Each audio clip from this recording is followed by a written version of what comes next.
Ça, c'est l'étape 2. Après, l'étape 3, c'est la qualité de présence. On ne dira jamais assez à quel point la présence, c'est le plus beau cadeau que vous pouvez faire à une personne. Parce que bien souvent, il y a beaucoup trop de personnes, j'ai envie de dire, qui n'ont pas cette qualité de présence. Et alors, déjà, elles ne s'intéressent pas forcément à vous, elles ne vous posent pas de questions, elles vont parler d'elles tout le temps et tout le temps.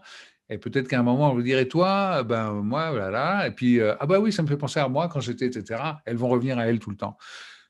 Et quelque part, la coach attitude, c'est vraiment être 100% en présence de la personne, en présence avec soi, hein, toujours pour vérifier ses pensées, émotions, ressentis corporels, mais aussi en présence avec la personne.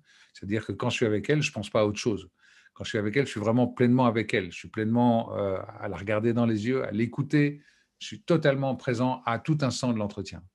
Et si je me rends compte que je ne suis pas présent, ben, je reviens dans cette présence. Donc, c'est une présence active, j'ai envie de dire, aussi bien au niveau du non-verbal. Hein, vous pouvez faire le fait de faire oui, de hocher la tête, etc.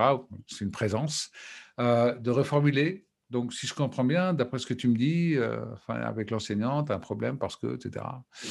Et puis, créer le lien aussi, savoir qu'il y a des moments où on va plutôt aller dans dans le relationnel, et puis d'autres où on va être vraiment dans bon, on va avancer, là maintenant, on avance, etc. Et puis, se synchroniser, c'est-à-dire que si l'autre vient vers vous comme ça et vous commencez à faire ça, on va dire, tiens, il y a un truc bizarre au niveau de la danse qui se passe entre ces deux personnes, c'est pas totalement synchro. Et effectivement, comme je disais en intro, c'est vraiment le plus beau signe de reconnaissance que vous puissiez donner à une personne, cette présence. Il est vraiment avec moi, il m'écoute, il me comprend, je sens qu'il est là pour m'aider.